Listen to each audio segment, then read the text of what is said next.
Switch on.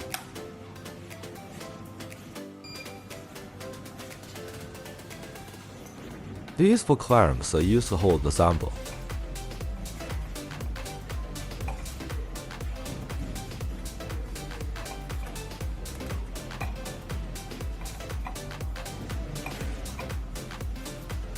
Put the sample in the testing position. Adjusting the width through a knob, stabilize the sample and tighten it to secure it. Set up before testing. Choose the type based on the actual situation. Return to the testing interface, then click the Clear.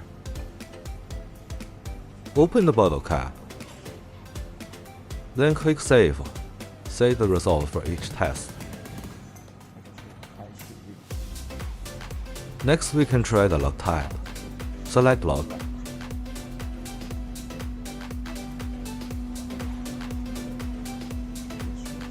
Screw the bottle cap.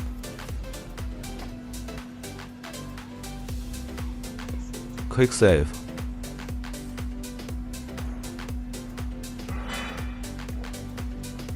By clearing, you can see the test data.